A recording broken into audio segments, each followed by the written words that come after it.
Hey guys, Geek Gap here. Yeah, I shaved. Um, so back to Babyface. So this is the part. This is the start of the next series of segments, parts 1 through 3, where I will discuss the aliens and the Omnitrix, but specifically in the Ben 10 Alien Force series, which comes right after the original series, where Ben was a kid. Now, he is about 15 when Alien Force starts, and it has been 5 years since the prior series. Now, this is a spoiler warning if you haven't watched Alien Force, so this is your warning to stop and go watch episodes 1 and 2. Alright, if you're still here, then that either means you are watching it, have watched it, or you're fine with spoilers. Alright, so essentially, Ben endured some great trauma that we don't really get to see that resulted in him wanting to take off the Omnitrix and have a normal life for 5 years. Now, we don't find out what that great trauma was until Omniverse. It's a semi-retcon, but also not really retcon at all. It's just they finally showed what it was. Anywho, first, the Omnitrix doesn't really change that much. I mean, it gains some features. It also fixes itself a bit. When it basically updates, it reconfigures. So instead of like a large, clunky watch, it turns more into a basic wristwatch kind of shape. Like what's shown on the thumbnail. Now, when it updated, it technically rebooted.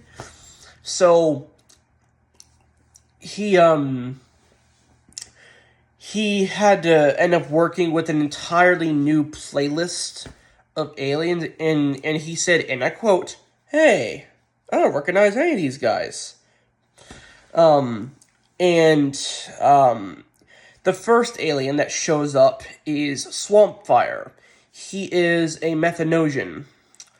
Now, he smells like, swamp, basically. I mean, he really stinks. And, essentially, he manipulates, swamp gas, and he can ignite that because swamp gas is flammable, last time I checked. And he can just manipulate fire. He can't just, freely manipulate fire like heat blast, but it's more like he can generate fire. And he can also just throw out seeds and then manipulate plant life by just growing a wall of vines to, shield himself or bind enemies.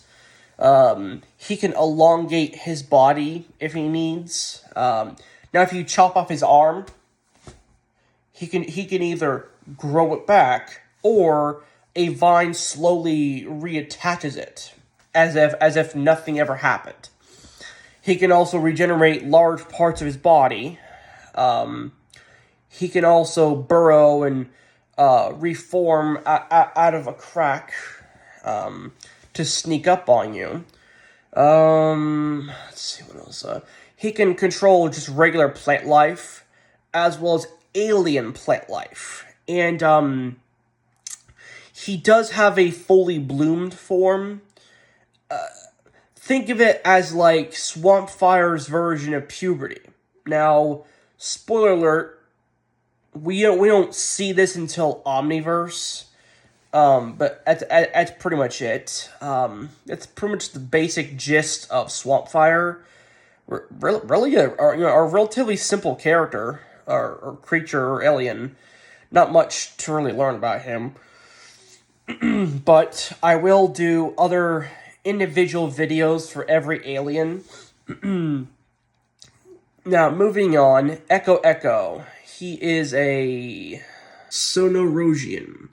Now, these creatures are somewhat composed of silicon, as we learn in one of the episodes. And they can clone seemingly without limit. They can unleash powerful sonic abilities. Think of it as like mixing Ditto with Blitzwolfer, pretty much. However, with Echo Echo, Ben can essentially just send like thousands of them to their death to die for him, and he feels none of that, does not hurt him or danger him at all. Now, however, he can change back, and he doesn't have to wait to be all put together as Echo Echo before he changes back. Now, he can make like a wall of clones and essentially do a move he calls Wall of Sound. And he can also just surround you.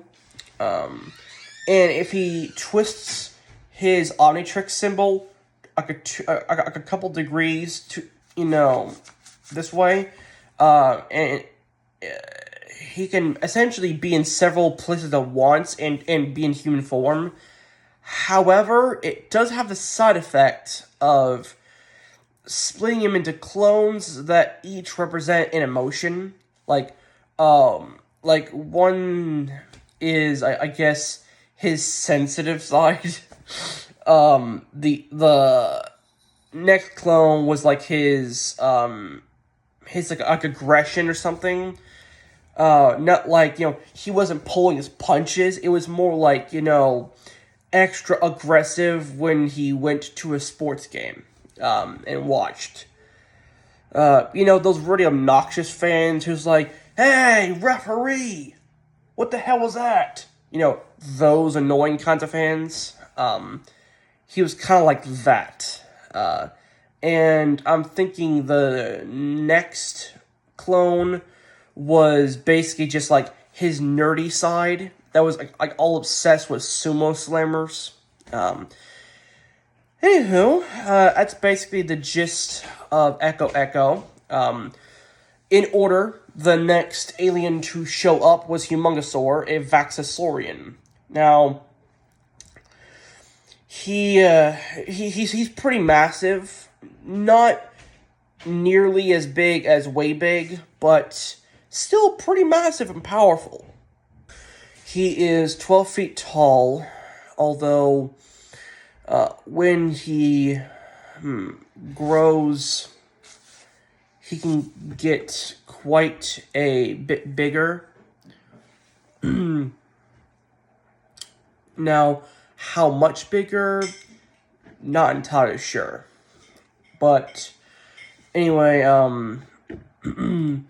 he's one of the aliens you get to see used the most, and he's arguably one of Ben 10's, most powerful aliens for a while before he ends up discovering Alien X. We'll get to him in a minute. Now, it takes a lot to injure Humongosaur. For example, when he fell from quite a distance upwards, he ended up scraping or skinning his knee, so he had to wrap it. I mean, sure, that does show how powerful he is if all he got from falling into a massive crater from falling from the Hybrids ship in one of the early episodes is just a skinned knee. But that also does show you how hard it is to injure him in the first place. Now, like I said before, injuries you endure as an alien transfer to your human form. Now, anyway, that's basically like the gist of Humongosaur. Now, the next alien to show up is Jetray. Essentially, some kind of like pterodactyl-looking, manta ray-looking creature. He's known as an aerophibian. They can shoot lasers out of their tail and eyes. They can fly insanely fast. They can survive and fly through space at ungodly speeds. Now, that's pretty much the gist of it. He's one of Ben 10's faster aliens, and is technically his fastest alien at the time because he didn't have access to accelerate or fast track. And, well, that's pretty much the gist of Jetray. But obviously I'll make a more detailed video on him specifically on another day. Next to show up is Big Chill, who is a Necrophrygian. A very cold, moth-like alien that thrives in the coldest climates possible. They do have a home planet, but they, when born, they venture into space and essentially feed on baby Necrophrygians, consume solar plasma that they find in space, and eventually, when they are old enough and strong enough, they will journey to their home planet. Now, like I said, Big Chill, one of like the more frequently used aliens for most of Alien Force and Ultimate Alien. He can generate extreme cold through various means. He can shoot ice through his hands, through ice breath out of his mouth. He can shoot like entire shards of ice, and just his simple touch alone can generate a lot of cold. He can turn intangible, and passing through you will freeze you if that's what he wants. Same for different surfaces that he faces through. But similar to Ectoneurites, there are surfaces that he can't phase through. Now, he can't possess people, he just happens to be able to turn intangible. Now, they can travel through space and survive. They can survive extreme cold or extreme heat somehow. Because, I mean, you would think that they wouldn't be able to survive in heat because, you know, last time I checked, I'm no scientist, but heat beats cold. But anyway, they can be immobilized by ice if frozen by another Necrophrygian or through other means. Which makes no sense because, you know, they thrive in cold, so you would think that wouldn't really work on them, but whatever. Now, the Hypnotic, also known as the Cyclopteran, is also a different moth-like creature on their planet. Is their natural habitat. It's their natural predator. Its wings, when flapping, create a sort of enticing pattern or something that essentially manipulates the reward center of your brain to make you see whatever you want most. Makes them very valuable and also very sought after, but also means that they predatorize on other big chills. So that's one weakness. They're also, weak against other intangible opponents because, like, if one guy's intangible and another guy's intangible, that basically cancels it out. Now, they are vulnerable to fire and in heat, but it's kind of inconsistent. See, while necrophrygians are resistant to intense heat, they can be harmed by fire. They can also be harmed by electricity, and and also intense sonic vibrations. And let's see, hypnosis vulnerability, and I mean they can be possessed by ectoneurites, and that's pretty much the basics of Big Chill. Although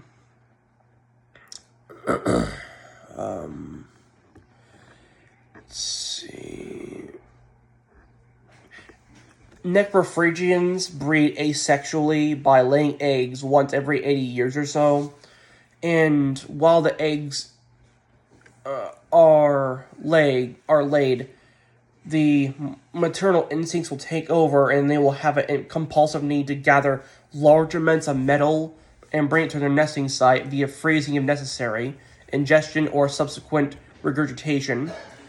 It is from this metal that they build and fortify a large nest to house their eggs. Necrophrygians have strong maternal instincts through their breeding and nesting periods. They will work non-stop to complete the nest. Now, they will even go to a straight-up melting plant and just, like, dip down, like, the large vat of liquid metal and just start chugging it like a boss. And essentially, that will give them like all the material that they need, and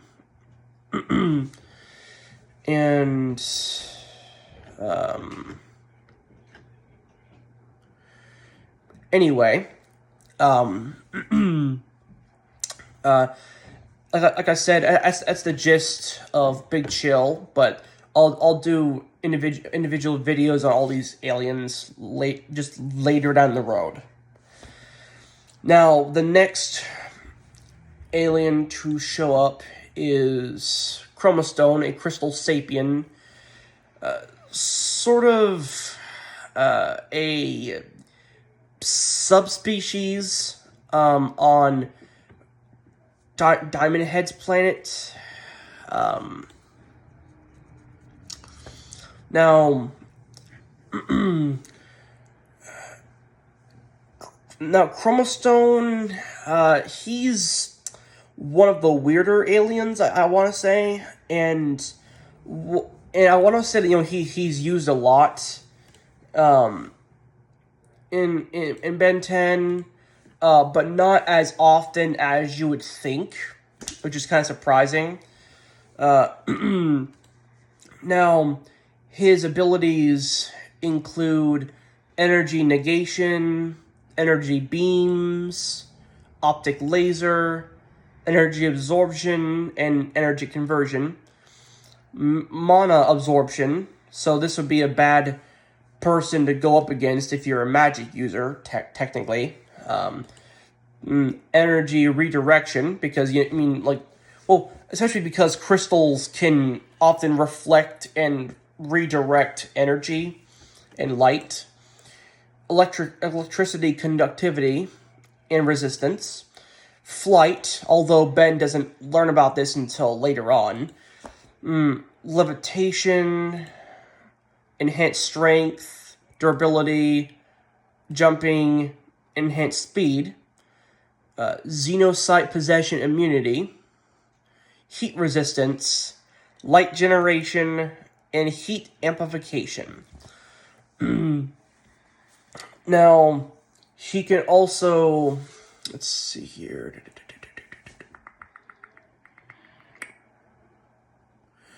Now, he can create all different types of energy. Now it doesn't look like he is able to do the crystal based abilities that Diamond Head does. Yeah. I mean, it doesn't look like he can like create or manipulate the crystals that are found on his body. So, unfortunately, he can't do that. But he's still pretty powerful. Now, there are some weaknesses like absorption incapacity, absorption limit, electricity conductivity limit. Also, he tried to absorb all the mana from the Sorcerer's Engine, but was overwhelmed to the point of almost crumbling apart. And he can also be controlled by Vladats via the Corruptoras. And if you use a powerful enough sonic weapon, like what Vilgax eventually uses, he will crumble into a pile of shards and will be seemingly dead. But he will reform as Diamond Head. It's complicated. Even I don't fully understand it. I will do the research though, rewatch Alien Force, and do a video on it, on another day. But anyway, that is the basic gist of Chromastone. Honestly, I one of the cooler aliens, I will say, mostly just because he's like a cool design, colorful. Plus, like the colorful rainbow energy beams that he shoots out are really pretty to look at. Now, in order, the next alien to show up is Brainstorm, a cerebral crustacean. Now, he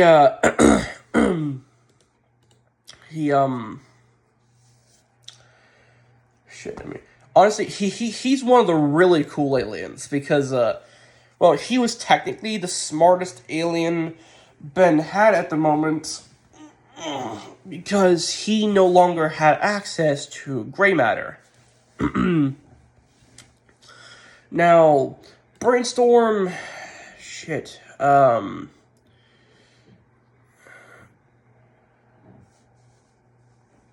mean, like just to give you an idea of just how smart this guy is. Let's see. Let me look up his IQ.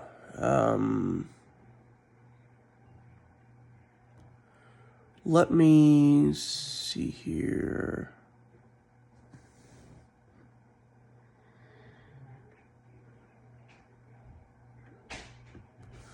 Sorry, guys. I'll try to find it. Let's see here. Brainstorm. IQ Ben 10. Jesus Christ. That's a lot of zeros. Sorry, guys. So his IQ is shown to be 1 nonillion, which, jeez, I should just show you how powerful Brainstorm is, just as a character. Now, keep in mind, this does not make him smarter than a Galvin. Not at all. He is one of the smartest creatures in the universe, sure, but he is not the smartest. Because as you'll see in the Omniverse, they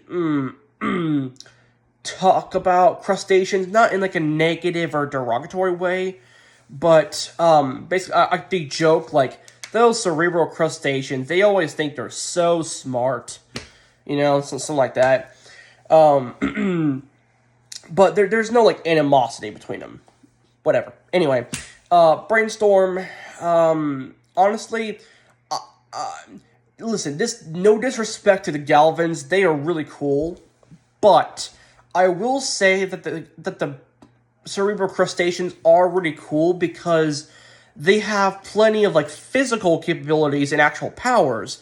So they have both the overwhelming intelligence, but also the power and ability to apply that through their powers.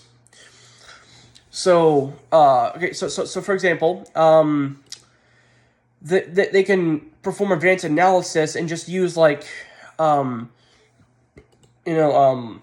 stuff in the environment to, basically neutralize threats in most cases without even having to fight much or at all. He has bioelectrokinesis, movable cranium plates, so he can expose his brain, which is just absolutely massive if you've seen Brainstorm. He has technokinesis via bioelectrokinesis, electrotelekinesis, force field generation, sharp pincers, levitation, enhanced strength, enhanced durability, enhanced acrobatics, reflexes, cold resistance, wall scaling, web scaling, electrical storm generation, pulse emission, enhanced intelligence, like I said before. Whew. Okay, now, he can also breathe underwater, which should be obvious because crab. Now, just to give you an example of how he could use his environment in different objects to his advantage, he could. I'm trying to think of a good example. Okay, for example, he can predict your movements. So let's say you have like a rock behind your back or something. He'll say to himself, in 3.2 seconds, you will attempt to throw a rock at me, and he'll like move the exact amount of space to the left or to the right or whatever to dodge. And listen, I could come up with like other examples if given the time to do prep. But that's basically the gist of it. He does have weaknesses like ineffective electrokinesis on other weapons, concentration interruption, slippery surfaces. Also, if his shell's closed when releasing electricity, it will shock and injure his brain, as demonstrated with Dr. Psychobos. And his natural predator as a cerebral crustacean is a Vistopus, which is just like a massive like octopus-like creature. Due to their large size and resistance to electricity. And that's pretty much the gist of Brainstorm and the cerebral crustacean race in general. Now the next one to show up is Spider Monkey, who is a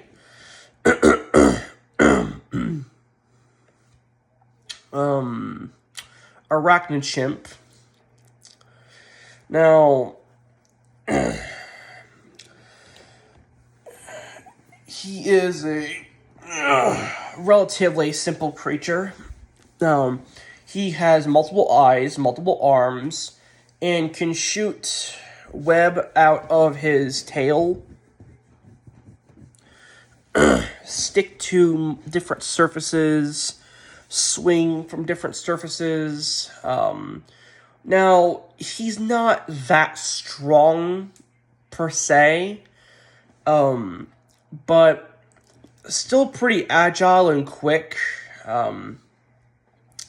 Not one of the best aliens to use for a physical fight. I mean, he's not a pushover. It's just that, to a certain point, at a certain point, he won't be strong enough for like heavy duty fighting.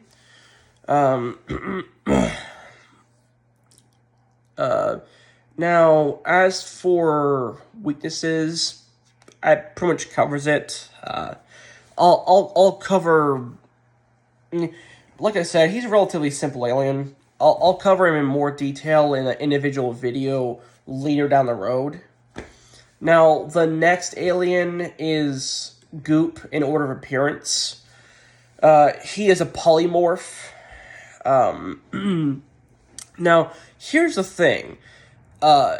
Goop's race is essentially made up of acid, or a type of slime that can burn like acid at will if they choose to. But here's the thing. Naturally, they can't even move at all. They're just puddles. So it kind of makes you wonder, how did they manage to, get their numbers up? Because if they couldn't move. But Azimuth essentially created these flying saucer gravity projectors that allow them to walk around in a semi blobous humanoid shape, and allow them to move around however they see fit.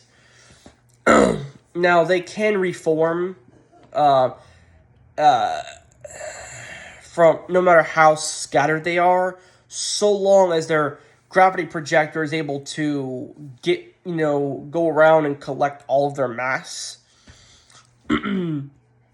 Now, he can fly and burn things. However, if you grab his flying saucer and just take it away, Goop will be unable to move. Well, that's pretty much the gist of it.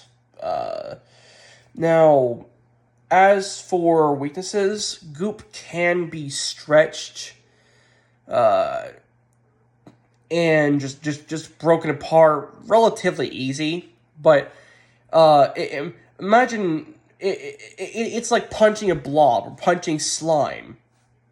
Your fist will just punch right through him, and he'll just keep reforming. Now, that's pretty much the gist of Goop. Because again, listen, I'm just trying to sum up things in this video. I don't want it to be too long. It's already long enough. Now, the very last alien to show up in the original playlist roster is Alien X. Christ. This one is honestly Ben's most powerful alien, given all the aliens we ever get to see him use throughout the franchise. It's a fully omnipotent alien race of these beings that change reality all the time. We just don't see it. We don't realize it. Because, if they want to manipulate reality, they could just will it into existence, or just, and then for example, we could just wake up one day and all of a sudden a sentient dolphin is the president of the United States, or for example, I don't know, Mount Rushmore could have the faces of various cartoon characters, and we would never know the difference, because we would think that was always the case. So and they can do pretty much anything they can think of.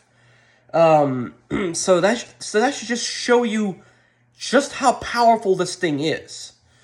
Now, it's not without its drawbacks. Now, let me just look up the weaknesses just so I can properly inform you.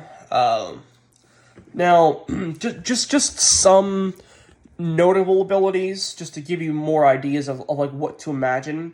Universe recreation, time waves, so he can reverse time, energy vortex generation, energy deflection, mind control, telekinesis, self-duplication, space survivability, flight, enhanced speed. So he can just fly across the entire universe at Mach Jesus, or at speeds that cannot be calculated, or just teleport instantaneously anywhere he wants. Levitation, enhanced strength, shockwave generation, enhanced durability, universal destruction, survivability, extra-dimensional field piercing, rigid body. Whew. Now, like I said, there's way more abilities that he can do because omnipotence. But anyway, there are two personalities in every celestial sapien. Think of it as like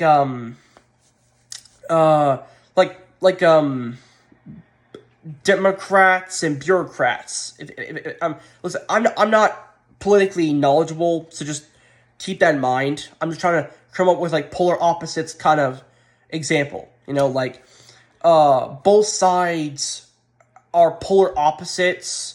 One wants one thing, the other side wants another thing. They pretty much never agree on anything. And if they do, it's usually a freaking Christmas miracle that happens when the planets align and there's a solar eclipse and someone sacrifices a virgin. But anyway, tangent. There are two personalities opposing. Now, essentially, you have to get both personalities to agree on something. Otherwise, most of the time, celestial sapiens just stand entirely still. And this can be a great hindrance. Now, technically, Ben, he's the third personality, the voice of reason. So, if he wants the keys to Alien X to do whatever the fuck he wants, he has to get the two personalities, Bellicus and Serena, to agree on anything. Otherwise, he's just stuck there, and the timeout function cannot save him. Now, the other thing is, he can be reverted by Professor Paradox. It's complicated. Now, now technically, the reality warping capabilities have a limit, as he can't reverse the destruction of the universe, because by that point, time and all the laws of physics and such no longer exist. So there is no time, I mean, at least that's my understanding of how it works. So you have to recreate the universe instead. Now, Alien X's powers also may either be limited to the basic cosmic laws of other universes, or may not work depending on the universe. It also depends on whether his internal astronomy is compatible enough with the universe he's in. So, that makes me think it's like the Infinity Gauntlet, where like it only works in your own universe, but I don't choose to believe it like that. I think it's just complicated. It's more complicated than it sounds, and yeah. I'm honest. Just ignore that. I mean, it's kind of complicated. I don't really understand it myself, but I'm sure if I do the research, I'll figure it out, and then I can do a better video about Alien X in the future. And his choices can be reversed or blocked by the intervention of other celestial sapiens, but that's highly unlikely. And he cannot manipulate mana directly, because he would have to alter the universe to change the nature of mana. Although that seems kind of like a weird, lazy cheat, because it's like you're omnipotent. You can control anything in the universe or anything in reality. And mana is just a form of energy. I don't know. It just makes no sense. Now he can be forced to revert back from Alien X by Professor X and a DNA scanner. It's complicated. You'll see the DNA scanner in Ben 10 Omniverse. He is vulnerable to having his powers absorbed by Osmosians and entities with powers similar to Darkstar. Now, see, this I think is kind of stupid to say, because do you realize, how dangerous a celestial sapien is? Do you know how hard it is to even get to find a celestial sapien? Let alone, get to one to be able to absorb their powers. Because, you cannot find them, most of the time, unless you go to the Forge of Creation, where they are born. Plus, you have to run the risk that they're either conscious and doing stuff, or aren't conscious and hope that they don't happen to wake up or see you and choose to act when they see you. And they can just... and you're gone. Now, Alien X's life force can be drained by Vladat. And apparently he cannot survive on Anar Vladius, which makes absolutely no sense considering he can survive anywhere. And Vladat, I don't think they can really... listen, this is just my personal opinion, but I don't really choose to believe that a Vladat could defeat Alien X, because they suck life force or whatever, or life energy, and Alien X, celestial sapiens, they can generate all kinds of energy. So I feel like if a Vladat were to try to absorb the energy of a celestial sapien, they would just be overloaded and possibly dead. Apparently Alien X's can be affected by Nemuina's sleeping dust, which just seems stupid. And apparently its personalities can be scared by Topic species, which again seems very stupid. Although any of Alien X's weaknesses can be negated by Alien X deciding so. Okay, that actually makes sense. Whew.